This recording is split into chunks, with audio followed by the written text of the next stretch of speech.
Good evening. I'd like to welcome you all to this one-off Gresham College lecture entitled Leadership Lessons from Lockdown.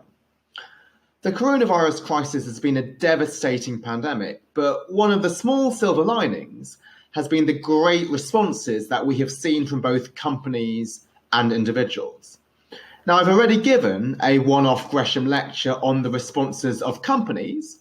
It's entitled How Great Companies Deliver Both Purpose and Profit, and you can find that on the Gresham College website. It accompanied the launch of my new book called Grow the Pie, which itself was based on my first series of Gresham College lectures. So today what I'm going to do in another one-off lecture is to focus on the responses that individuals have been given. And I think this is important because if indeed the crisis is to have the silver lining, then what we want to ensure is that the responses by both companies and individuals outlast the pandemic. So my goal here is to provide a framework to encapsulate what I have seen to be the best ways in which citizens have responded. And in fact, many of them echo many of the principles that we've discussed in my current Gresham College lecture series, which ended 2 weeks ago. It's entitled Business Skills for the 21st Century. And during this lecture, I will refer to some of those lectures in case you'd like to go into them into further detail. Now, what I'm doing is I'm going to divide this into 6 disciplines. So there's 6 disciplines that I believe we can take away from this lockdown. Now, I use the word discipline quite deliberately. Now, discipline often has negative connotations about something being imposed externally by a teacher at school, but actually the word discipline comes from the word disciple, and disciple emphasizes the importance of learning. So these are behaviors that we can voluntarily adopt and should adopt. We don't need external pressure to do so. And I'm going to divide this into 2 categories. One is going to be called the power of individuals, what we can do ourselves. And the second is the power of citizens, so what we can do to help those around us. And before I begin, the one unifying theme behind all of these 6 disciplines is what I call agency. So this is humans' capacity to act and influence their environment. Right, it's really tempting to think that in a major pandemic, it's only governments or large companies that can respond to it. But in fact, it's individuals can have a much greater effect than we think. And this is the goal of this lecture. Okay, so let me start with the first discipline under the category power of individuals, and that is contentment. Right, so the pandemic, one thing that it did highlight was many gifts that we have that we often take for granted. And why do we take them for granted? Well, there's psychological studies which show that once we're used to something, it stops providing pleasure or it stops providing pain. So even if you live in an amazing house or have an amazing job, after the first few weeks, the glamour of that house or that job, that wears off. And it's true on the downside. So some citizens who've been really unlucky and unfortunately suffer the loss of a limb or another severe injury, yes, this is hugely painful after maybe months, but then they actually are able to adapt to it and still live healthy and fulfilling lives. And so why indeed we don't have contentment, and a lot of us sort of grumble, is that we are given a lot of gifts that we don't realize. And so one thing that the coronavirus has highlighted is some of these gifts because we've taken a step back and realized that these are things that are truly gifts rather than things that we should take for granted. So let's give a few practical examples. So one of them is job security. So many of us, and I'm certainly in this category, there's so many things that we can complain about in our jobs. But the crisis, when we were seeing, unfortunately, other citizens who are furloughed or those who are self-employed or freelance really struggling, then those of us who are lucky enough to have a secure job, we're appreciating that so much more.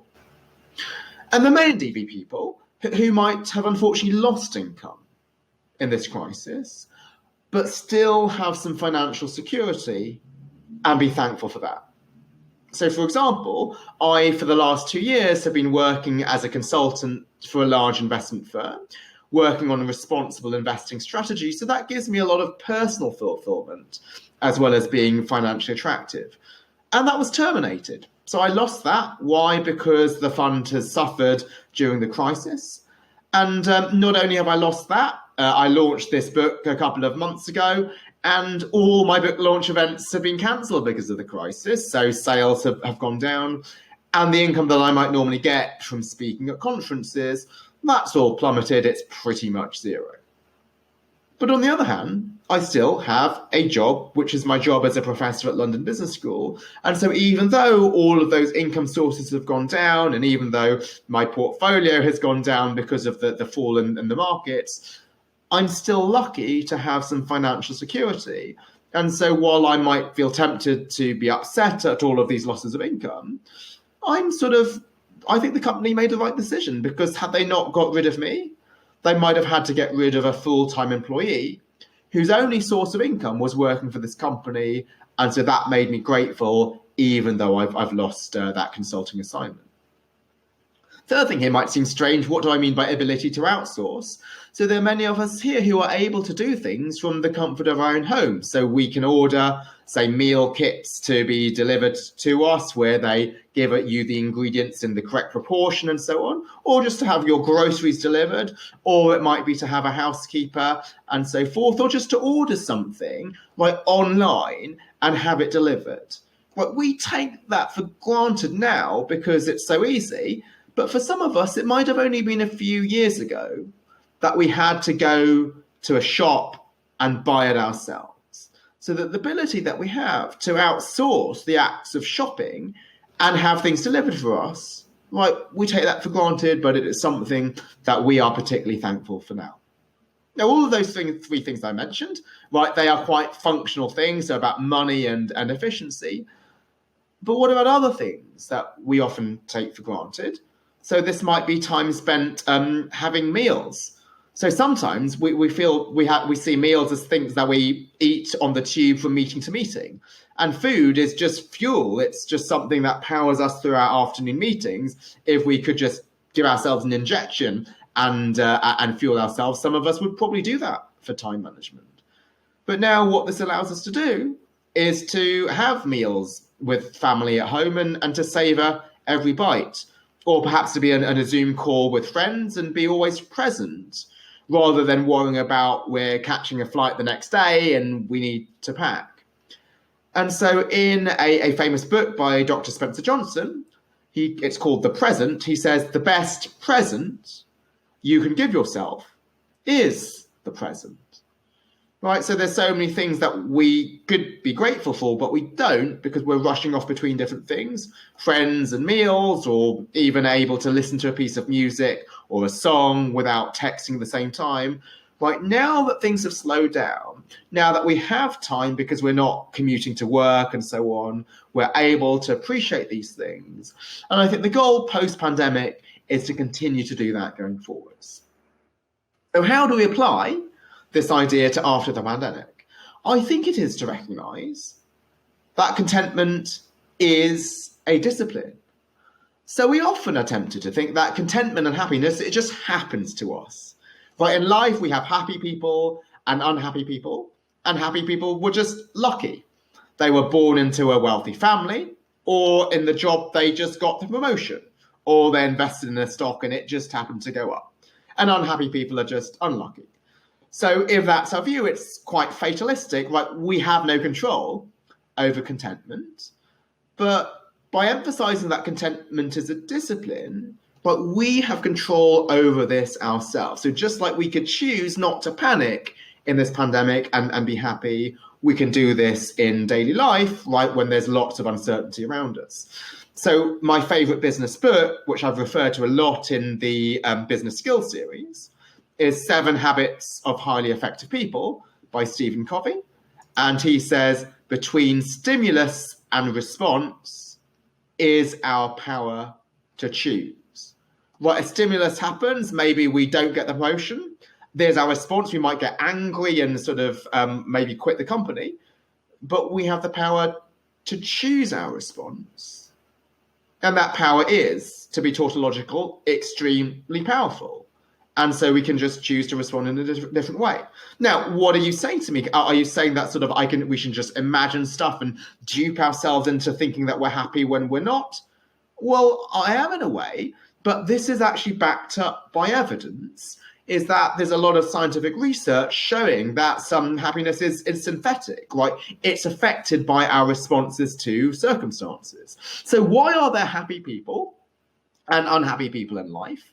It's not just because of luck, it's just happy people have learned to respond to circumstances in positive ways. And what this has led to is their brain being rewired in a particular way where you are always looking at the bright side. And I'm sure you know people in your life who are sometimes known as Debbie Downers, who in any situation, they will find something to grumble, even if it's a great situation. The best holiday, they will find something to worry about. And so two people can be in exactly the same circumstances, and one will think about the good, the other will think about the bad. Why? Because they are used to doing that. Like, they have always been practicing this discipline, and so their brain is wired in a different way. Now, there's a great TED talk called The Surprising Science of Happiness by Dan Gilbert, who talks about the one unique thing that humans have in their brains, which is much more developed than in any other animal, is the prefrontal cortex. So that is the part of the brain that can conjure up hypothetical situations. So that is why we know that liver and onion ice cream probably wouldn't be very tasty without actually tasting it. But that same prefrontal cortex can synthesize happiness by just choosing how to respond to particular situations. Okay, so with that in mind, how do we actually go about practicing it? Well, there's different ways, and I'm just going to talk about a few ways, knowing that this might not apply to every single person. So one of them might be to write down at the end of each day 3 things that you're grateful for at the end of that day. And this could be in post-pandemic times, so we're back to normal life. And it might be that the day is a disaster from a worldly perspective. So maybe for me as a professor, maybe I get my paper rejected. But then there's a lot of things to be grateful for. So I'm lucky to have tenure, so my job security doesn't depend on me publishing papers. I'm happy to be living in London, one of the greatest cities of the world. I'm happy that the fact that I can just turn on the tap and get water. There are millions of people in the world who don't have that luxury. So one could be that, just writing down what you're grateful for. The second thing could be journaling, where you just reflect over the past day. And I think similar to the gratitude list, right, just to reflect over the day, that goes back to things that we might otherwise take for granted. And then this process of introspection often realizes that we have many things to which we could be very appreciative. A quite different approach to this is to practice the approach of presence. So one thing I spoke about in my lecture, Time Management in the Digital Age, is to try and get rid of digital distractions. So how we can do this? We can take email off our phone. We can take other social media off our phone. So I don't have Facebook or LinkedIn or Twitter, even though I could delude to myself that I would need that for my work. Right? I probably could use them for work purposes, but I might be much more distracted. So whenever we remove these distractions and allow ourselves to be fully focused, right, that causes contentment to go up significantly. A couple of other things that I talked about in my lecture, Finding Purpose in Your Career, is, well, one of our main sources of satisfaction or dissatisfaction is our job. Now, whenever we get a new job offer, we're probably really excited. But then we start that job and then things go wrong, right? We don't like everybody we work with, the IT system is not great, and so on. But one thing is just to never forget the excitement of getting the job. Yeah, maybe the IT system is not perfect, but you are getting to work in this job, in this company that you really respect. And that's why you actually apply to them to begin with. And like when things go wrong, well, they are wrong in a job that you really wanted and are grateful to have. And related to that, I mentioned in that talk, think about the purpose of your career. So what I mean by this is by looking at the same task in multiple ways, right, you can actually view the task as much more meaningful. So there is this famous parable or story where there's three bricklayers who are asked, what are you doing? One of them said, I'm laying bricks. Another said, I'm building a church. Another said, I am building the house of God. And we don't need to be religious to understand sort of the importance of that, is that one can see a seemingly mundane task, laying bricks, as contributing to a bigger purpose, which is building a church or building the house of God. And similarly, it might be that you are a junior analyst as an investment bank, which I was, and I'm going to give a personal example just to show this is real, not hypothetical. You are working on a PowerPoint presentation and it's 2 a.m. in the morning, and you think, well, what am I doing? I'm just doing this PowerPoint presentation. Or am I thinking, well, actually, a client, a large company has come to my bank with a major problem, and they've asked us to try to solve this problem. And if we do, and if we give them the best advice, that could see that company, that could see it sort of safeguard its long-term future, and therefore the future of all of its employees and suppliers. So what are you doing? It's not just a PowerPoint presentation. You are serving you're just giving advice to a major company.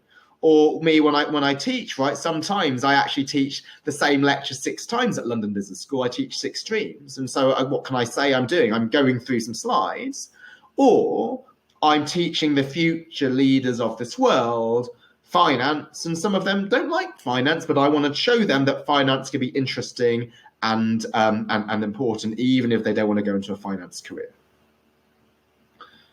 Okay, so the second thing I'd like to discuss is the idea of the discipline of proactivity. Immediately when we had the pandemic, right, this caused maybe a lot of us to panic, but we learned actually we could do stuff. So the pandemic, which we thought was going to affect our ability to work or see friends or to go to the gym, hasn't, right? Because we realized quickly we could take charge. So in terms of work, we can get a lot done with webinars. And again, just to use a personal example, yes, all my book launches were cancelled, but I realized I could do talks on the book by webinar. And actually the webinar allowed me to reach other countries like the US and Asia, which I would have never been able to give physical talks at. And it's not just webinars just to market my own book, but there had been professors in the US who had seen my talks on purposeful careers and had told me, well, could you come out to Texas and give this to my students? And I wasn't able to do that when it was a physical meeting. But now with webinars, I'm able to do that. I've given the same talk to secondary school students. Why? Because they're applying to university, and what they choose to do at university is driven by what job they want to do eventually. What about moving to fitness rather than to a hobby rather than work? Like many of us love to go to the gym or to play sports, but we quickly learn, right, we can take these classes. So there's Instagram online workouts. Now, some of us don't have weights. We don't even have bands, but there's ones where you only need your own body weight, or just a toilet roll, or just a rucksack with books, or just a chair, right? People can be extremely resourceful if they indeed have this attitude of proactivity. And what about those of you who really want a fitness instructor to watch over you to make sure that you're not slacking? Well, again, the fitness industry has evolved and they're offering classes by Zoom. I myself like to run rather than just to work out at home. But if I was to run around Hyde Park, right, I would just jog at the same slow speed. But there are even running classes by Zoom. So I'm with a provider called Force Velocity Running, where you have a live trainer telling you via your earphones when to sprint, when to jog, and when to run.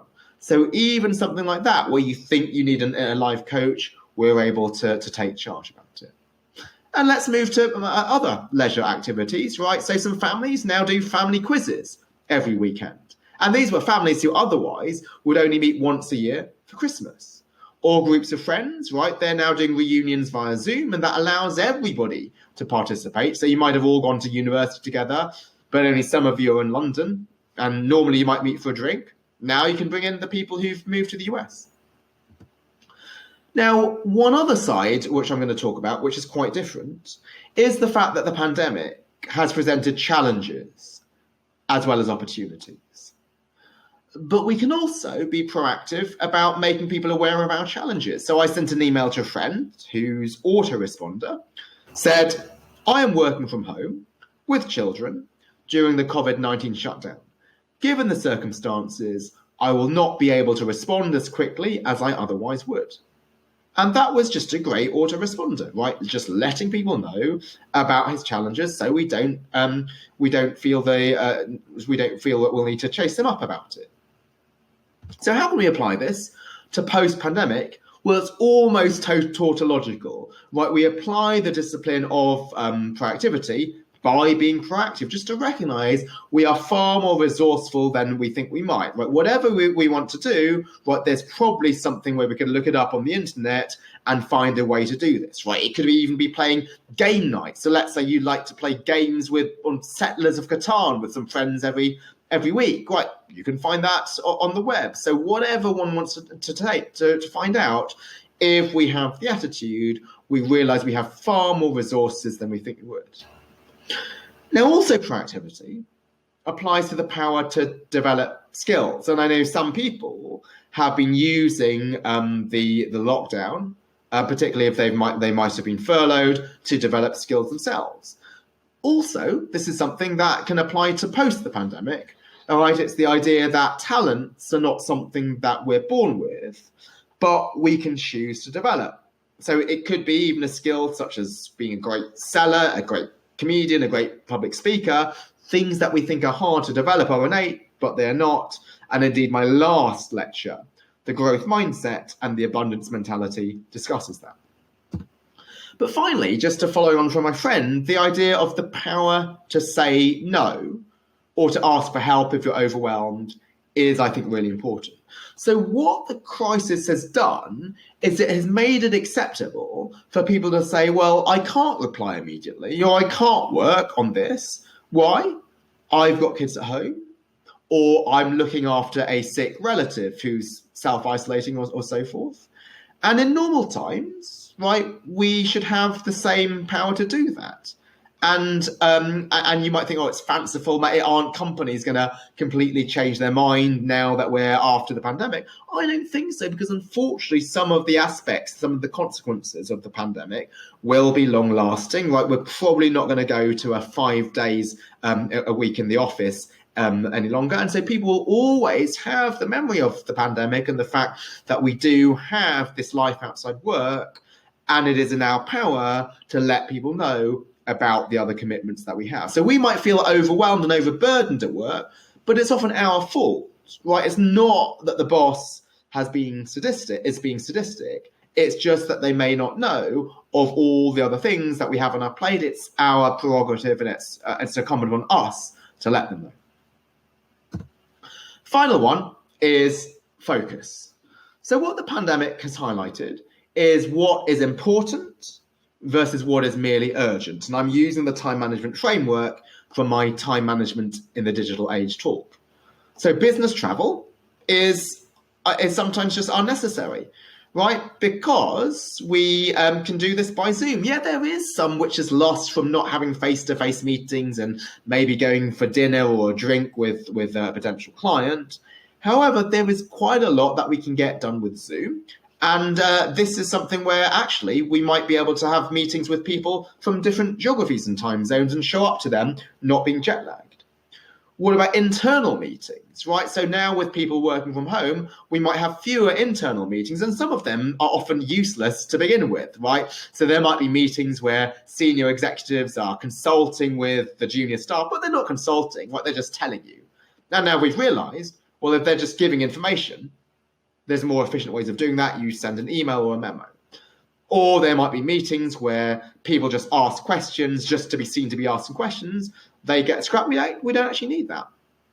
And again, moving away from work, well, what is important could be calling family. So maybe you're having these weekly family quizzes, exercise and sleep, and we're realizing, well, these are the things that we should be spending our time on, not unnecessary business travel. So how can we think about this post-pandemic? Well, I think it is to apply this important versus urgent time management framework. Think about what is truly important and what is merely urgent. And it could be, right, that even business travel is unimportant. So I have a good friend who's a partner at a professional service firm, and he already, before the pandemic, had reduced the amount of meetings he's doing because he's committed to reducing his carbon footprint. And his meetings are with boards. So you might think, well, they're really senior and they're not going to take no for an answer. I'm not going to travel because of my carbon footprint. But actually, some of them were. And so they were realizing that they could get just as good as advice, or maybe even better advice from this consultant because he was not needing to travel and therefore he was going to be much sharper. Now, I talked about in the time management lecture the idea of doing a reverse pilot. So a pilot is when we trial something, and if it works, we continue. A reverse pilot is if we stop doing something, and if there's no negative consequences, we can still stop doing it. For example, if it is that we would normally have a weekly team meeting, maybe we don't need to do that. No, it's still important, obviously, for people to talk to each other, but do we need to have that always in a formal meeting? Well, maybe not, or maybe we could meet less frequently. And similarly for business travel, that might not be so important. My profession, which is academia, we have loads of conferences, and that our carbon footprint must be massive, not to mention that the cost of doing this. But what we're realizing is actually maybe we don't need so many conferences, and if we have them, we can have them by webinar. Maybe even after the pandemic, let's do the reverse pilot of sticking with webinars rather than going back to physical conferences. And if there's no negative consequences, let's stick with that regime. And you can apply the reverse pilot to your own activity. Let's choose to take email off your phone, or Twitter and LinkedIn off your phone. Does anything happen negatively? Are you being out of touch with your emails? Probably not, if you have emails, say, accessible on your iPad instead. So that concludes my section on the power of individuals, 3 disciplines: contentment, proactivity, and focus, that we can practice to help ourselves in any situation. So now I'd like to shift gears and talk about the power of citizens, 3 disciplines that we can practice to help those around us. And the first is to change the atmosphere. So what we've seen in the pandemic is a couple of actions by some citizens which have had huge effects on the culture and the atmosphere many times over the actions themselves. So Captain Sir Tom Moore, he's raised millions of pounds through walking around his garden. But not only are those millions of pounds themselves hugely beneficial for the NHS, but they've ignited a nation, right? They've inspired other people to do their own fundraising, and so his actions have had a multiplicative effect. And then in a much smaller level, within our friend group, we might know of some friends who've, say, signed up to Spare Hand, which is an agency which enables them to do some grocery shopping for other people. And that then encourages us to think about, well, what can we do in order to help a wider society? So what I think is really interesting is the shift, because it wasn't that people were selfish before the pandemic and now became selfless during the pandemic. Instead, I believe that people were selfless all along, but are what I call the silent majority. They need to be activated. And it was a couple of actions by people like Sir Tom Moore, or maybe the person doing grocery shopping in our friend group, which created a tipping point and then activated the silent majority and led to the rest of us doing selfless and altruistic actions. So this might seem a corny analogy, but I really like it. It's to be the thermostat, not the thermometer, to affect the temperature rather than just to passively reflect it. Okay, and so this can apply in many situations. So in my first job, I was working for a large investment bank. And there we often think the atmosphere is really difficult, right? It's driven by people who only want money. They are cutthroat. They want to elbow out other people in order to get to the top.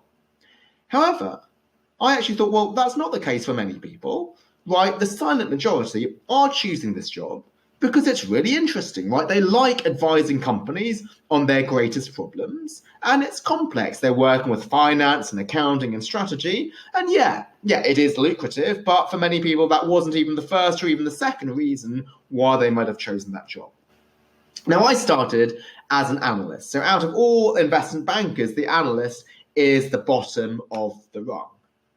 But actually, there were still people who worked for me, right? So there was my secretary, there was the IT staff, there was the print room, and perhaps the most abused department in an investment bank is known as graphics or creative services. So they are the people who you give them some markups on a presentation. You say, well, can you move this here and make this differently and draw these graphics? And they get so abused because often they don't do what analysts want them to do, even though it's analysts' fault because they're often so rushed they haven't explained it correctly. So when it was that actually creative services did a good job, I'd call up creative services help desk and I'd say, well, who did the last job?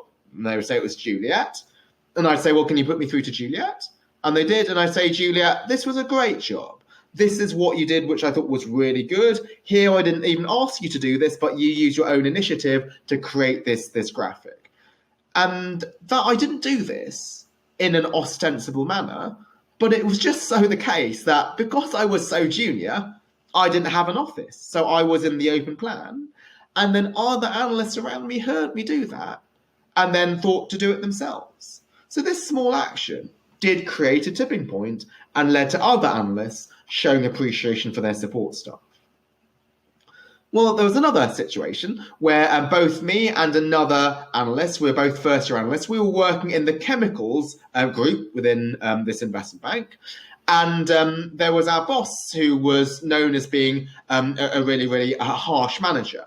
And this boss used to manage his employees by pitting them against each other to put them in competition so that they would work hard to beat the other person. So if the other analyst, who was called Sean, right, if he did a good job, this boss would send an email to me and Sean, and he'd copy me on his email that was praising Sean to make me feel really jealous. And so if I did a good job, he would email me, and then Sean would see it to make him jealous. Now, Sean and I never got together and said we're not going to act in this way, but it was more implicit. It might have been the first time, I don't know who made the first move, but maybe one of us helped the other out on a task. And so then we just started to be collaborative. And so the atmosphere was an atmosphere where normally it's cutthroat, you want to elbow other people, but we just implicitly decided to help each other. And other groups saw that, right? They saw how well we got along. They sort of jokingly called us the Chemical Brothers because there's a band called that. And it wasn't that sort of we'd call each other brothers, but the fact that we would just help each other rather than being in opposition, that perhaps led other analysts to think, well, we don't need to be so competitive within our own group, be it healthcare or be it utilities. A more positive experience I had at Morgan Stanley was when I was in my second year working in the financial institutions group, where I was an analyst and I'd done some work. The vice president was looking at it, and there was also the associate who was in between us. And often the associates supervise what the analysts do. They're designing everything, and the analyst mainly executes because you're at the bottom. And the vice president said to the associate, Rodolphe, this was great work that you did. And Rodolphe said, no, actually, Alex did it all by himself. I really didn't orchestrate or architect anything. And I was really surprised by that, because normally in these banks, you want to take all the credit for yourself. And if I tried to take the credit when the associate had already done so, that would have just been sort of subversive. I would be going out of the hierarchy. So Rodolphe chose to give me the credit, and I remembered it. And then I thought, well, then when a first-year analyst did something for me, I would make sure that the boss knew that it was him or her, not me, who'd done that task. And then moving on to something quite different, it's the idea of defending people in positions of less power. So in my job as a professor, right, we go to conferences, and in conferences, people present their papers. And unfortunately, there are some professors who like to be bullies, like the bully in the school ground, where you get a lot of praise and a lot of power by being seen to bully everybody else. And there was one conference where there was a PhD student who was presenting, and somebody asked an aggressive question from the audience saying that one of his assumptions was completely wrong. And so I came to defend him. I didn't do this sort of out of trying to necessarily just be helpful. I just said as a statement of fact, no, that's incorrect. Like, there is actually research which backs up what he's saying. And then this ex-PhD student has always remembered that. He's now a professor himself at a really top university. And I got an email from him a few years after that saying, you might not remember this, but the first time I ever met you was when I was presenting at that conference and I was attacked and you came to defend me. I've always remembered that, and I'm now trying to pay it forward with by defending other people. And so again, that was a great example of something which was, I didn't think had much of an effect, but actually had a multiplicative effect in that now this now very respected professor is now acting in the same way himself. Now, at the time that I'm giving this lecture, these are obviously really difficult times with the protests against really bad treatment against the Black community. And so this is why also, even though this is not a business topic, I think it's incumbent on me to say we also want to defend people who are the victims of abuse, be this racial abuse or sexist abuse or homophobic abuse. Is that often in these organizations, right? There's again, there is the silent majority who thinks it's unacceptable, but because they're silent, it might be people who are spewing out this abuse, and sometimes they might not even be doing this in an abusive manner, but thinking it's funny and thinking it's banter. They might be doing this through emails, through WhatsApp groups, or just in person, through words in the office. But then just to say, well, actually, this is not acceptable. This might be hurtful to these people. If you take them aside and just have a private conversation, like often these people are not trying to be abusive. They think it's funny. And if you tell them, well, actually, this is actually abusive and offensive, then they might change their behavior.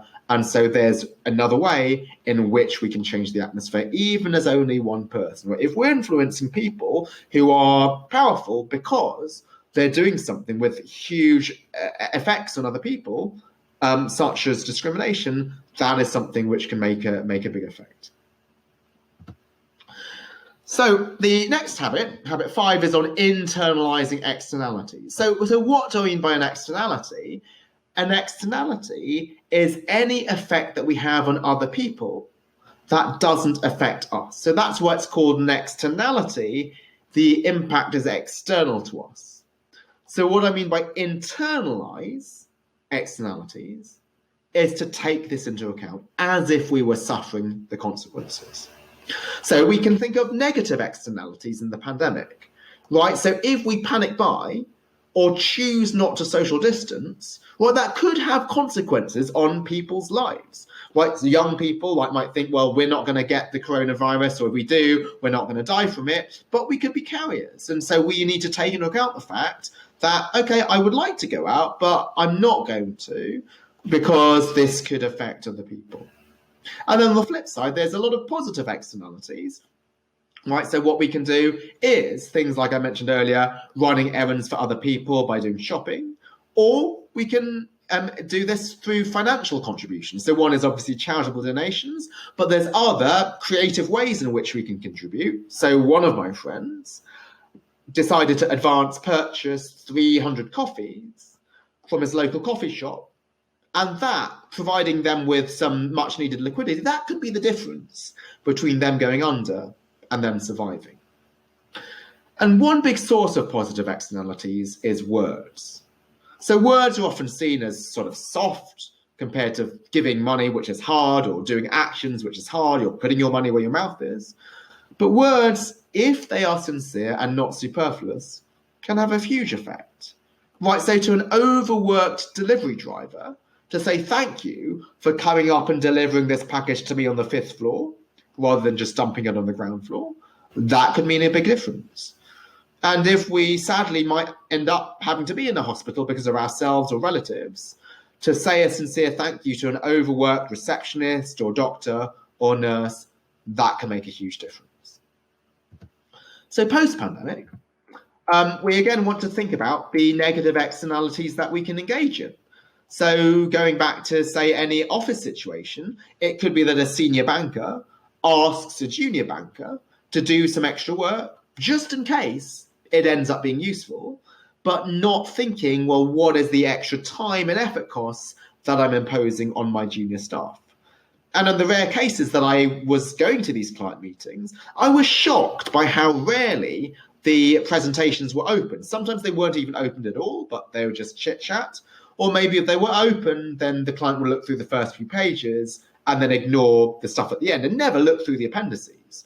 But sometimes, right, bosses will ask for this extra work, a whole new analysis, just in case it ends up being useful because they call upon it in the appendix. So this just requires a mindset shift to think about ourselves. How much extra work are we asking this person to do? Is it really worth it? Another thing which causes hugely negative externalities is sending email. I talked about this in my time management in the digital age talk. Is that often if we send an email, right, we are asking somebody to do something where we ourselves could have looked up the answer. Maybe the answer's online. Maybe the answer is in a previous email that person sent, but we just can't be bothered to do this. And for us, one of the huge time sinks is email. Like, we spend so much time replying to email ourselves. So to have that same compassion, and then each time we send an email, we're imposing something on other people. So unless we want to say, which is very useful, please don't feel the need to reply to this email, or this email is for information only, then we should try not to send it. But let's move to the positive side. So positive externalities, we're going to ask ourselves the question, what is in my hand? So what is in my hand asks, what are the resources that I have? My time, my talents, my finances, and how can I use this creatively to serve wider society? So why is that useful? Right, helpful people are often people who, when you ask them for help, they'll help. Right, you're moving house and you want somebody to help pack or unpack, and then they'll do it. But that's helpful. But an even higher level is to proactively offer without people asking, right? So this coffee shop never asked my friend to advance purchase 300 coffees, but he just chose to do so. And that's why I like this idea of what's in my hand, thinking creatively about what resources we have and how we can use them to serve others. And let me emphasize just the importance of words here. So I think words are really, really important. Why? Because some people just may have a backstory. People might have things going on in their lives. You don't know what's going on, but some words can just have a huge effect because of that particular backstory. And again, just let me give a current and sort of authentic example, because it just happened to me today. Right, so I've been teaching this online class in responsible business at London Business School, and it's by webinar. And often with webinar, it's really hard to get feedback. You can't see students' body language. You don't have them coming up at the end of the lecture to say it was a good lecture. And often in situations of ambiguity, you always infer the most negative. Right? This is known as ambiguity aversion. It's been documented in psychology. So no news is often bad news. But there were many students coming up to me and the other professor I was teaching with and saying how much they really appreciated that class. And that was really, I was really grateful for, because there's some certain things that I'm going through at the moment where those words meant a lot. They might think, well, as a student or a professor, there's a power imbalance here. Is it going to make a difference? No, because even in these perhaps asymmetric relationships, like, words can mean a great deal, and I'm going to explain why in more detail in the final discipline. And that is the discipline of offering encouragement. So this I'm going to present very differently to the first 5. So the first 5 I talked about pandemic and then post-pandemic. I'm not going to do about that here. So why am I talking about encouragement to begin with? So when I decided to write this lecture on leadership lessons from lockdown, people heard about this because I was chatting to them about it, and then they were saying, well, make sure you give an encouraging message, right? The lockdown is obviously difficult, offer encouragement. But then I thought, well, what does the word encouragement actually mean?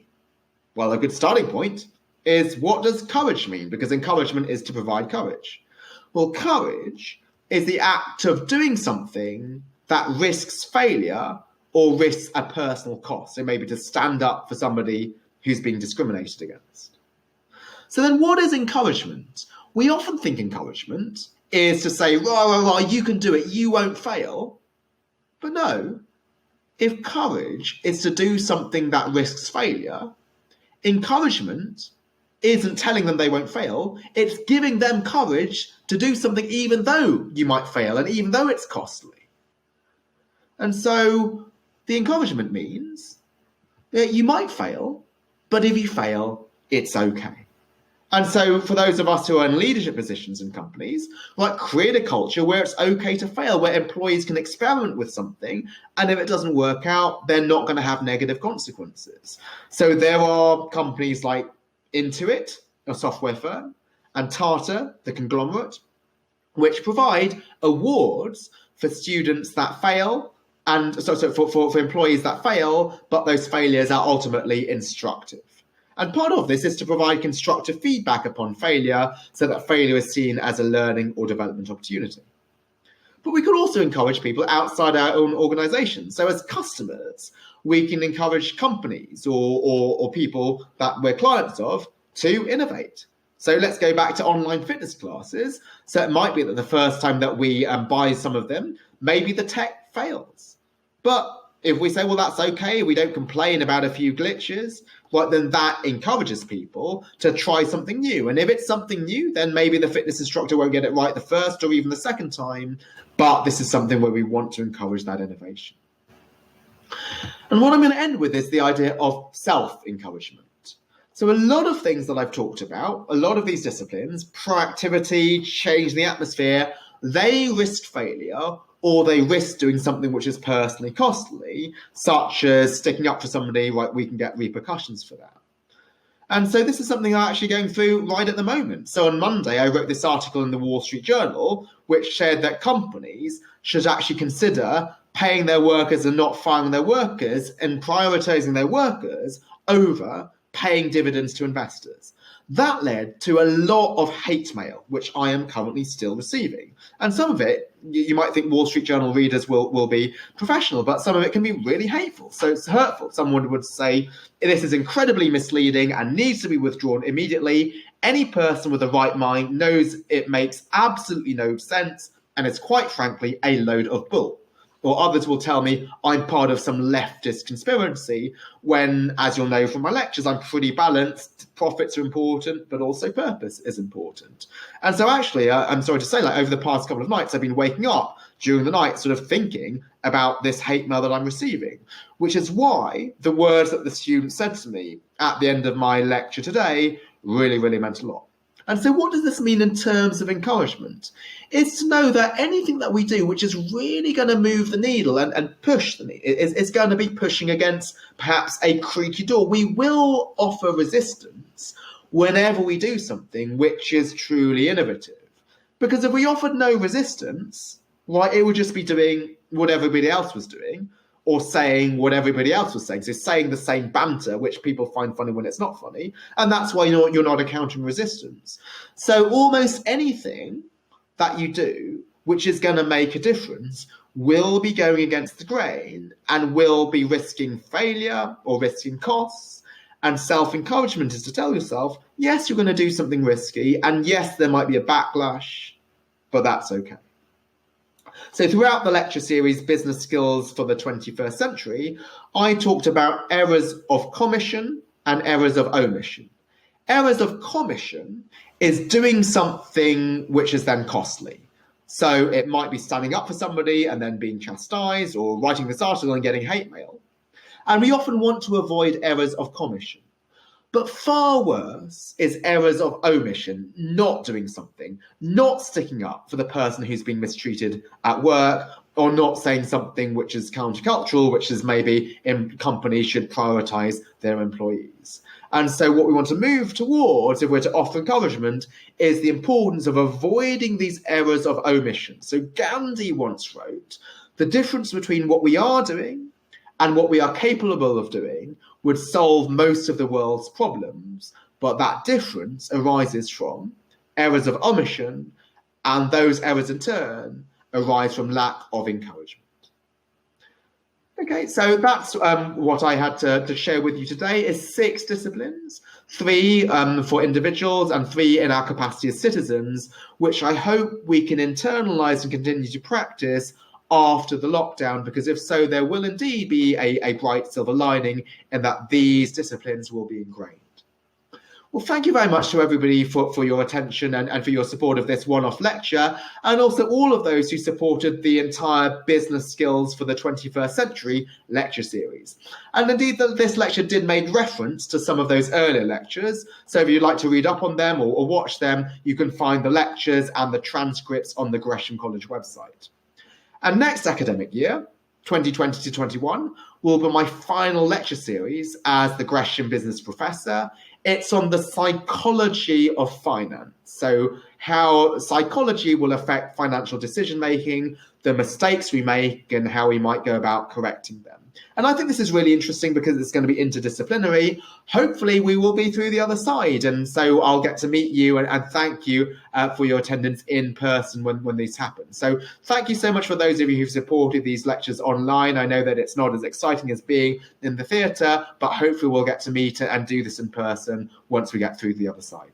Take care, everybody.